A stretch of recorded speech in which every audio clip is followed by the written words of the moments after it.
First of all, I really appreciate the way Fatima was standing up for all the women in this generation. കാരണം എനിക്ക് തോന്നുന്നു ഇപ്പോഴും ഇനി ബിസിനസ്സിലേക്ക് വരണം, സ്വന്തമായിട്ട് എന്ത് ചെയ്യണം എന്ന് തോന്നുന്ന ആൾക്കാർക്ക് ഭയങ്കര ഒരു ഇൻസ്പിറേഷൻ തന്നെയാണ്. അവർക്ക് ഭയങ്കര റിലേറ്റബിൾ ആണ് and coming from this community also. Answering that question, entrepreneurs ആവാൻ മെയിലിനാണോ ഫീമെയിലിനാണോ ഈസി എന്നല്ലേ? എനിക്ക് എൻ്റെ ചെറിയ എക്സ്പീരിയൻസ് എന്നേ പറയാൻ പറ്റൂ. പിന്നെ നമ്മൾ ചുറ്റിലും കണ്ടതും ഒബ്സർവ് ചെയ്തതും വെച്ചിട്ടേ പറയാൻ പറ്റുള്ളൂ. I think it's easier for men for obvious reasons like she has mentioned.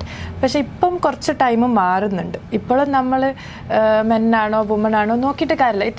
It was like that. അത് കഴിഞ്ഞു എന്നുള്ളത് പോലെ കണ്ട് ഇപ്പം നമ്മളൊരു ബിറ്റർനെസ് അതിനോട് കാണിക്കേണ്ട ആവശ്യമില്ല. ഇപ്പം ഇന്നൊരു വുമൺ ആണെങ്കിൽ എല്ലാവരും എൻകറേജ് ചെയ്യാനും സപ്പോർട്ട് ചെയ്യാനും തയ്യാറായിട്ടുള്ളൊരു, fortunately society is changing for the better. അപ്പോൾ അത് യൂട്ടിലൈസ് ചെയ്യാന്നുള്ളതാണ്. നാളെ ചിലപ്പോൾ ഇതുണ്ടാവില്ല. നാളെ എല്ലാവരും ഒരുപോലെ ആവും. Like woman and men entrepreneurs are entrepreneurs.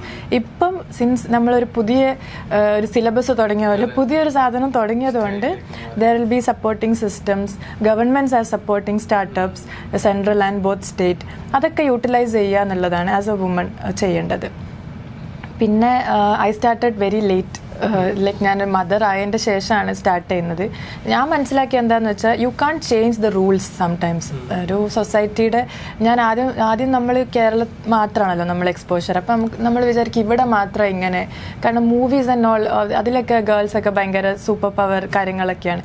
But then once നമ്മൾ ഭയങ്കര ഇപ്പം ഓൺലൈനായി ആക്സസ് ആയി ഗ്ലോബലി ഉള്ള കോണ്ടന്റ് കൺസ്യൂം ചെയ്തപ്പോഴും things are in that much different there also. Even there also woman are not equal. Or ഇപ്പോൾ നമ്മൾ വിചാരിക്കുന്ന അത്ര ഒരു പുരോഗമനം ഇല്ല.